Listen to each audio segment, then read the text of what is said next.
मिथुन राशि वाले बंधु, आप सभी का आभार, अभिनंदन। मिथुन राशि भिंड यूट्यूब चैनल में, तो मिथुन राशि पर जरा ध्यान से सुनिए। जैसे फूलों के बीच एक कांटा छुपा रहता है, अगर आप फूल की महक और सुंदरता में खो जाते हैं और थोड़े लापरवाह होते हैं, तो यह कांटा चुभकर अपने होने का एहसास कराता है, लेकिन इस एहसास में दर्द बहुत होता है। इसी प्रकार जीवन में जो शुभ संकेत मिल रहे हैं, वे आपके जीवन में बहुत अच्छी घड़ियों को लेकर आने वाले हैं। 3 बहुत ही अच्छी खुशखबरियां अगले 3 से 5 दिनों में आपको मिलने वाली हैं, जो आपके जीवन को चमकाएंगी, भाग्य के दरवाजे को खोलेंगी और आपके जीवन में स्वर्ग के समान सुंदर खुशियां लेकर आएंगी। इस समय और काल पर जिस परेशानी से आप जूझ रहे हैं, उसे काट देंगे।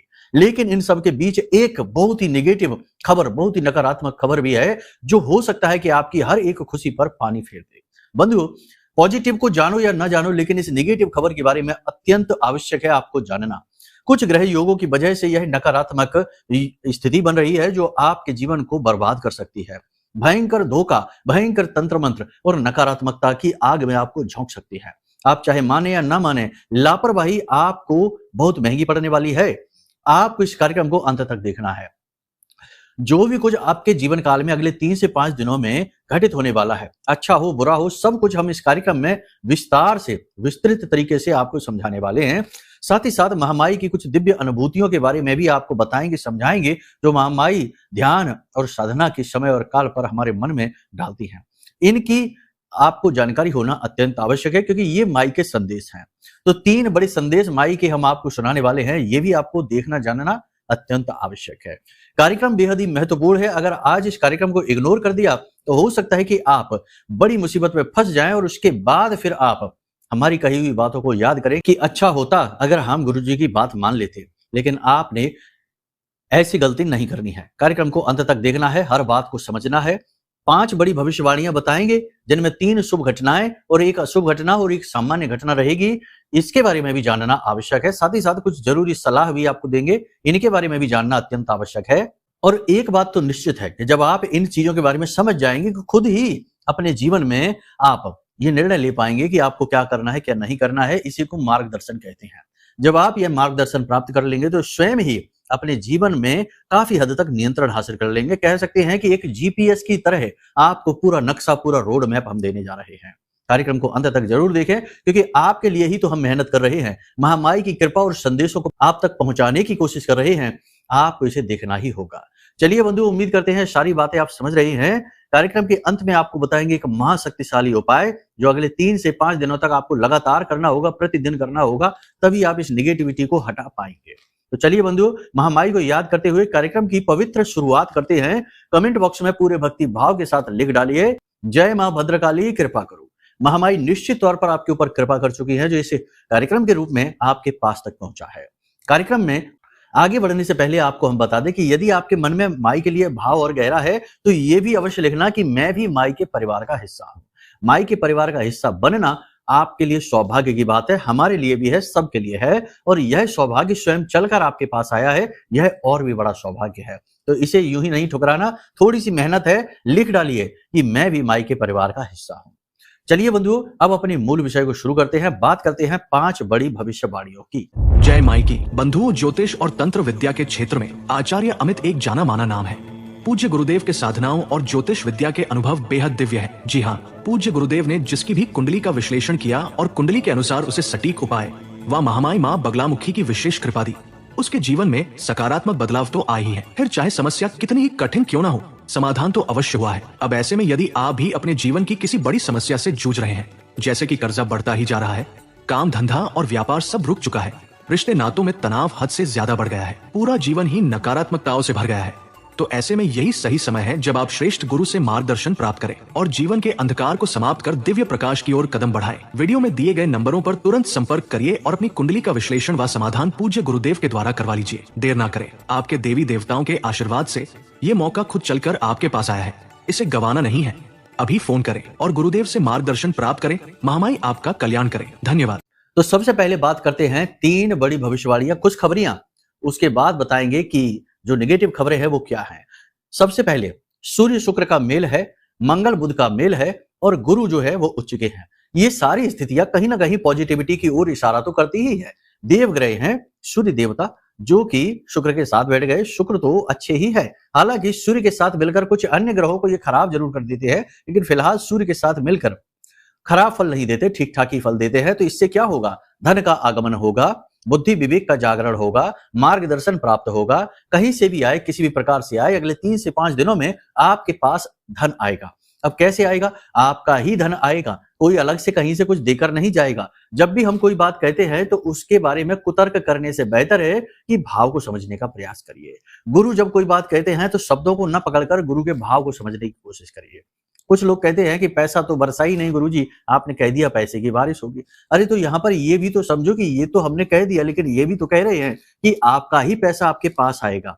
जो आपने कहीं किसी को दे रखा था वो दे नहीं रहा था, अब दे देगा। आपने लोन लेने के लिए कार्रवाई कर रखी थी, मिल नहीं रहा था, वो मिल जाएगा। या आपका कहीं पैसा अटका पड़ा था, जैसे कि आपने कोई इन्वेस्ट किया है, आपको पैसा वहां से मिल जाएगा, प्रॉफिट आ जाएगा, आपका ही पैसा आप तक चलकर आएगा, ये बात निश्चित है। और आज के समय में जबकि इतनी नेगेटिविटी है कि लोग बस एक दूसरे का दुरुपयोग करने में लगे हुए हैं, अपना ही पैसा अपने पास समय पर वापस आ जाए तो बहुत बड़ी बात मानकर चलिए, ठीक है।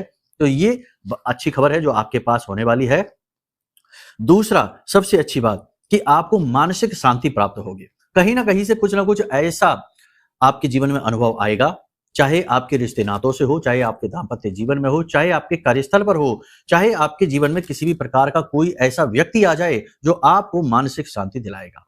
यानी कहने का मतलब यह है कि लंबे समय से चल रही जो कंफ्यूजन की स्थिति है, उथल पुथल की स्थिति है, अनिर्णय की स्थिति है, अब आप उसे छोड़कर आगे बढ़ेंगे।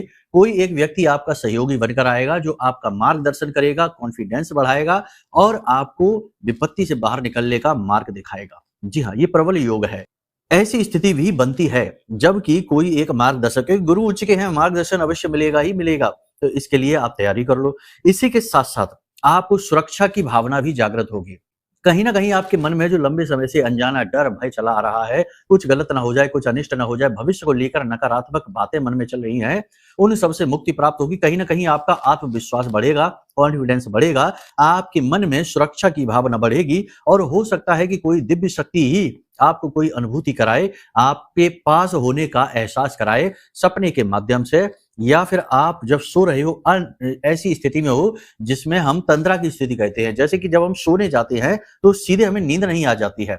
जागने और सोने के बीच में एक अवस्था होती है जिसमें हम सोए भी होते हैं और जागे भी होते हैं, इसे तंद्रा अवस्था कहते हैं। जब हम ध्यान करते हैं, मंत्र जाप करते हैं, तब भी यही अवस्था हमारी होती है। तो इस तंद्रा की अवस्था में आपको कोई नाम सुनाई दे सकता है, आपका ही नाम कोई ले सकता है, कोई देवी देवता या कोई शक्ति, आपकी सहायक शक्ति आपके कान में कुछ कह सकती है, तो इसका भी आपको आभास हो सकता है। कोई दिव्य पशु पक्षी आपके घर में आ सकता है, आपके घर के दरवाजे पर गाय आ सकती है, आप रोटी उसे खिलाएंगे। कोई बूढ़ी औरत भिखारी बनकर आपके दरवाजे पर आ सकती है, आपसे मदद मांगेगी, आप उसकी मदद जरूर कर देना। नीलकंठ का पक्षी आप देख सकते हैं, मोर के दर्शन आप कर सकते हैं और हंस के दर्शन भी आप कर सकते हैं। हाथी, बरगद और सफेद चूहे के दर्शन भी आप करेंगे। अगर आपको ये दर्शन हो जाते हैं तो समझ जाइए कि आपके पास जो शक्ति है वह शक्ति आपकी सहायता करना चाहती है। कहीं ना कहीं आपके पुण्य का जागरण हो रहा है। तो ये संकेत होते हैं। देखो, ईश्वर की जो भाषा होती है ना, वो हमारी जैसी शब्दमयी भाषा नहीं है। ईश्वर की भाषा सांकेतिक होती है और बुद्धिमान इंसान संकेतों को पकड़ता है। इसीलिए तो कहा गया है कि बुद्धिमान इंसान के लिए इशारा ही काफी होता है। कहावत है ये। तो ये कहावत क्यों बनी है? क्योंकि इशारा यानी संकेत वो ब्रह्म देता है। हमारे आसपास की जो एनर्जी है, जो ऊर्जाएं हैं, वो देती हैं। खराब एनर्जी हमें खराब संकेत देगी और जो अच्छी एनर्जी है, पॉजिटिव एनर्जी है, हमारे देवी देवता है, पुरखे पूर्वज है, वो हमें अच्छे संकेत देंगे। तो इन संकेतों को पकड़ना चाहिए। तो यही हम आपको बता रहे हैं। कुछ और अच्छे संकेत भी आपको दिखाई सुनाई दे सकते हैं, जैसे कि शाम के समय और सुबह के समय आपको मंदिर की घंटियों की आवाज सुनाई दे सकती है। खुशबू का एहसास हो सकता है, जबकि आसपास ना तो कोई धूप बत्ती, अगरबत्ती या खुशबूदार कोई पौधा, इत्र वगैरह होगा, तब भी खुशबू। ठीक इसके उलट भी हो सकता है कि आपको दुर्गंध जैसी भी आ सकती है। शक्ति जैसी भी होगी आपके आसपास, वो आपको एहसास कराएगी। नेगेटिव एनर्जी के नेगेटिव एहसास होंगे। फिलहाल इस बात की संभावना अधिक है कि आपको पॉजिटिव एहसास होंगे। ठीक है। बिगड़े काम आपके बनने शुरू हो जाएंगे। जिस कार्य में लंबे समय से रुकावटें थी, परेशानी थी, काम बन नहीं रहे थे, आप प्रयास कर करके थक हार रहे थे, वो काम आपके बनने लगेंगे। प्रमोशन नहीं हो रहा था तो प्रमोशन होने की संभावना बढ़ जाएगी, हो भी सकता है। नौकरी नहीं मिल रही थी तो नौकरी मिल जाएगी या उसकी प्रबल संभावना बन जाएगी। विवाह नहीं हो पा रहा था तो विवाह होने के या फिर उसके रुकने के, ठहरने के, जिसको रोका कहते हैं, उसके प्रबल योग हैं, विवाह हो जाएगा। अब यहाँ पर कुछ चीजें हैं जिनका आपको ख्याल रखना है। पहली चीज तो ये कि देखो, नेगेटिव चीज, नेगेटिव विचार, नेगेटिव वातावरण से आपको दूर रहना है। आपके आसपास कुछ लोग ऐसे हैं जो हमेशा दूसरों की बुराइयां करने में रुचि लेते हैं, शिकायतें करते रहते हैं, जीवन का दुखड़ा रोना रोते रहते हैं। उनके लिए सब कुछ खराब ही है, बस वही अच्छे हैं। ऐसे लोगों से दूर रहिए, ये भयंकर नेगेटिव है। आपकी भी पॉजिटिव एनर्जी को अवशोषित कर लेंगे और आपको छोड़ देंगे नकारात्मकता में डूबे हुए। इनसे दूर रहिए। जो हमेशा मन में नेगेटिव विचार रखते हैं, बुरी भावनाएं रखते हैं, या कह सकते हैं कि मन के काले हैं, ऐसे लोगों से आप दूर रहिए। इसी के साथ साथ जहां पर वातावरण ही गलत है, जैसे कि आपको खुद को अनुभूति अच्छी नहीं होती, घर में भी ऐसा होता है, किसी विशेष जगह, किसी विशेष कोने में बैठकर आपको बहुत ही डिस्कम्फर्ट सा महसूस होता है, असहज महसूस होता है, ठीक नहीं लगता है, तो उस स्थान पर घर की नेगेटिव एनर्जी है, वहां से आप हट जाइए। ठीक इसके विपरीत घर में ही दूसरे किसी कोने में, किसी विशेष जगह पर बैठकर बहुत अच्छा लगता है, मन बार-बार वहां बैठने का करता है, तो वो पवित्र स्थान है, शुभ स्थान है, वहां पर कोई पॉजिटिव एनर्जी रुकी हुई है, आप वहां पर बैठिए।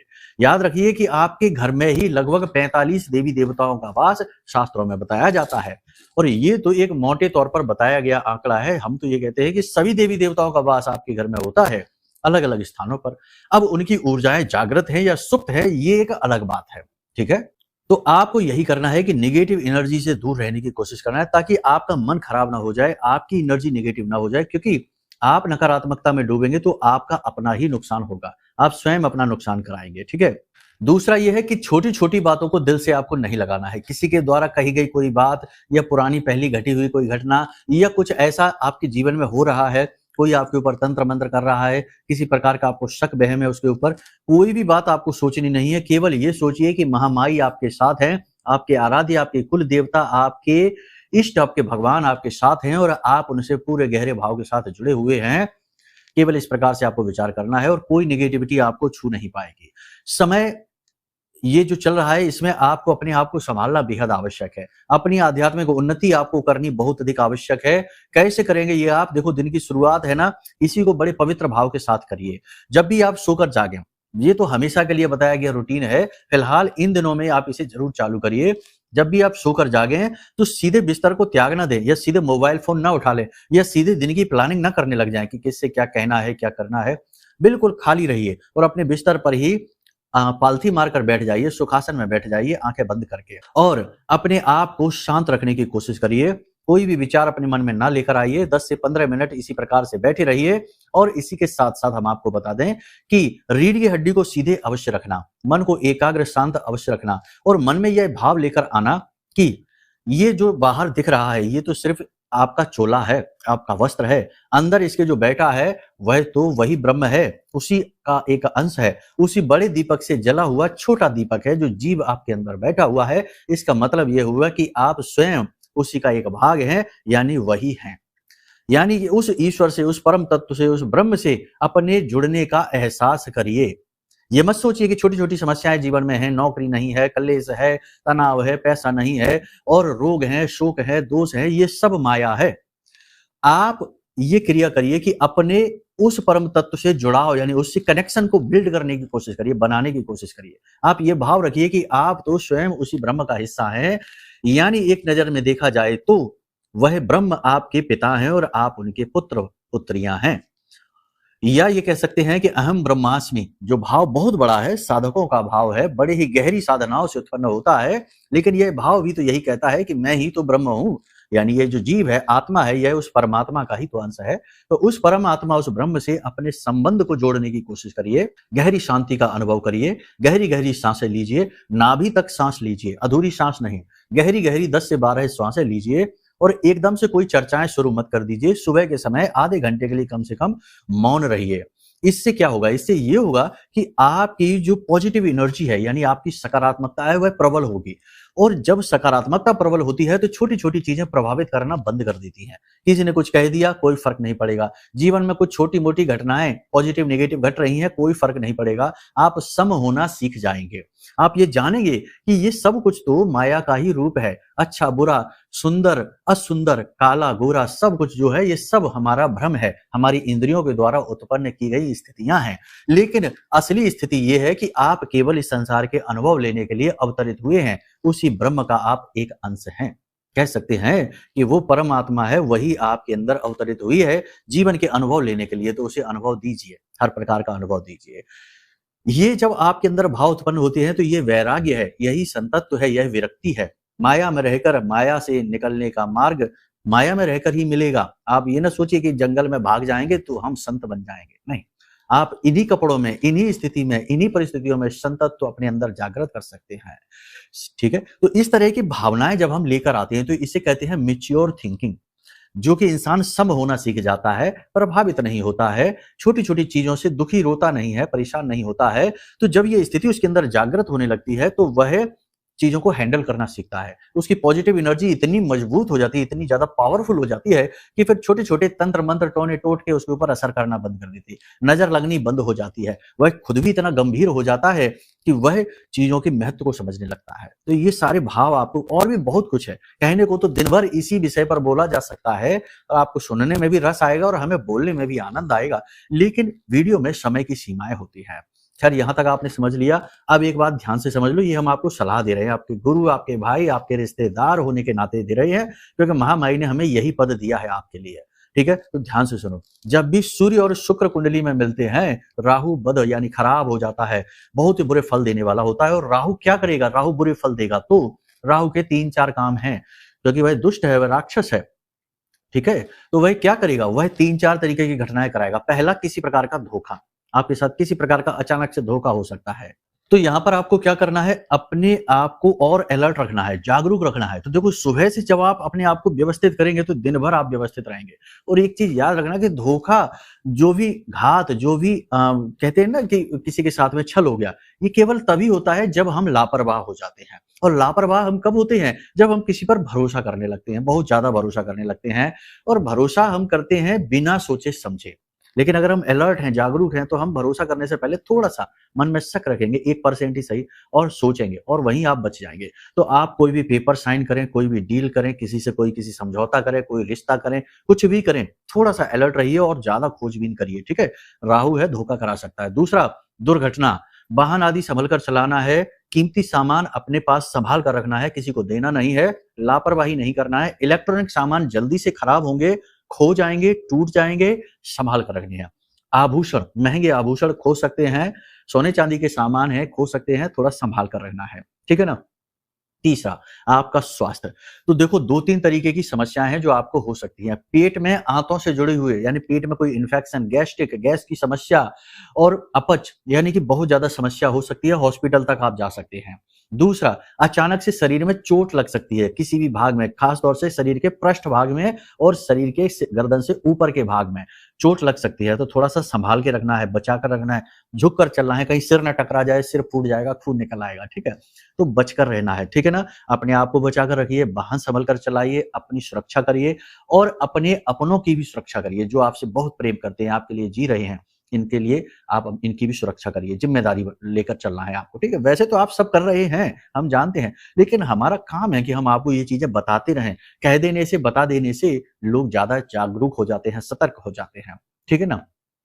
जीवन साथी की सेहत के प्रति थोड़ी-सी चिंताएँ रह सकती हैं, इसके लिए थोड़ा-सा आप है ना उपाय कर लेना। हम आपको एक उपाय भेजेंगे, वो उपाय आप कर लेना, अभी हम थोड़ी देर में बता रहे हैं, इसको आप कर लेना। साथ ही साथ आप हो सके तो प्रतिदिन मंदिर जाना और शुरू कर दीजिए। इससे क्या होता है, सूर्य-शुक्र मेल वैसे अच्छा होता भी है और नहीं भी होता, मिश्रित फल देता है। तो जब आप रोज़ मंदिर जाते हैं, तो मंदिर जाने से मंदिर की जो रज होती है, वह जब हमारे पैरों से लगती है, तो उससे 2 बातें होती हैं। एक तो भूमि चक्र जागृत होता है, नंगे पैर चलते हैं मंदिर में, तो भूमि चक्र जो हमारे पंजों में होता है, वो जागृत हो जाता है। और दूसरा ये होता है कि शुक्र जैसी भी स्थिति में होगा, चाहे जन्मपत्री में, चाहे आपकी गोचर में, किसी भी स्थिति में होगा, वह पॉजिटिव होना शुरू हो जाता है। तो ये काम आप ज़रूर करिए, मंदिर ज़रूर जाइए, दान दक्षिणा करिए, जितना कर सकते हैं उतना करिए।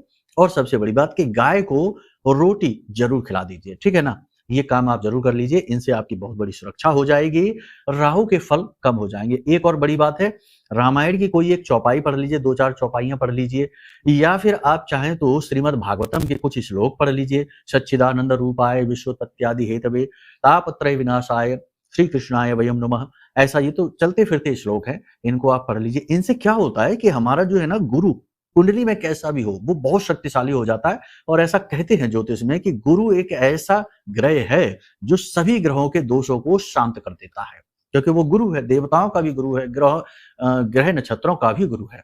ठीक है, तो इस तरीके से अब यहाँ पर भी कुतर्क नहीं करना कि शुक्र तो खुद ही राक्षसों का गुरु है, तो गुरु कैसे, वो सब बातें आप ना करिए। जो हम कहते हैं इन बातों को समझिए, इनसे जीवन का आपका आधार प्रबल होगा और जिस पर आप स्वयं अपनी मेहनत से अपने जीवन को फिर से पुनर्स्थापित कर पाएंगे। ठीक है, जो बातें हमने आपको बताई हैं ये गोचर के अनुसार हैं, लेकिन आपकी जन्म पत्री में ये बातें ठीक विपरीत हो सकती हैं। आप किसी बड़ी परेशानी में पड़ सकते हैं, या लंबे समय से जूझ रहे हैं, या आपको लग रहा है कि आगे कुछ है ही नहीं, जीवन में अंधकार ही अंधकार है, कोई आपको लगातार सता रहा है, धोखा दे रहा है, तो हो सकता है कि आपकी जन्म पत्री में कुछ पाप ग्रह योग बने हों। बहुत सारे होते हैं, बहुत लंबी लिस्ट है।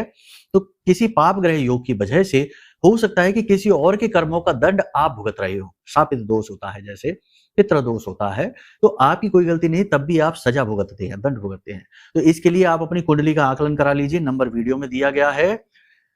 कुंडली के आकलन से आपके दोष पता लग जाएंगे, उनके निवारण के लिए सटीक उपाय आपको मिल जाएंगे। और इसी के साथ साथ में यह महारक्षक कवच है, जो कि महामाई के सबसे शक्तिशाली मंत्र 36 अक्षरी स्तंभन मंत्र से जागृत है, पूरी तरह से अभिमंत्रित है।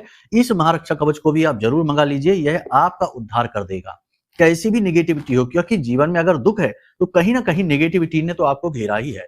तो इसे क्षण भर में काट देने का कोई ना कोई मार्ग आपको चाहिए, नहीं तो कोई उपाय, क्रिया, पूजा पाठ, अनुष्ठान कुछ भी काम नहीं करेगा।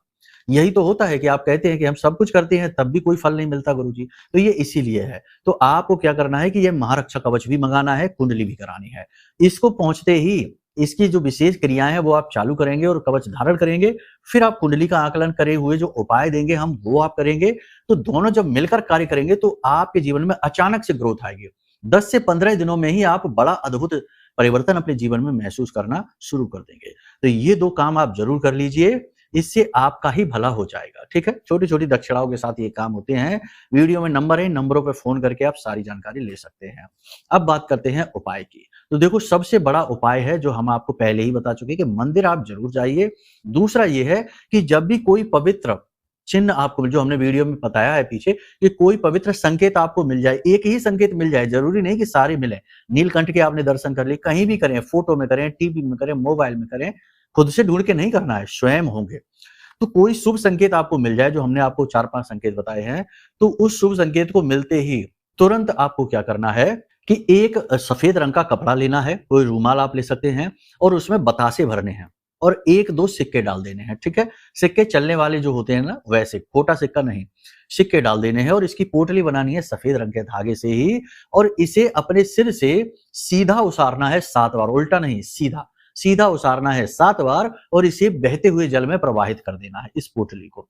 ये क्रिया आप जरूर कर लीजिए, इससे आपके ऊपर कोई भी निगेटिविटी हो वो समाप्त हो जाएगी, मां लक्ष्मी की कृपा आपको प्राप्त होगी, और आपका शुक्र प्रबल हो जाएगा और आपको धन लाभ कराएगा, सुख शांति आपके जीवन में लेकर आएगा।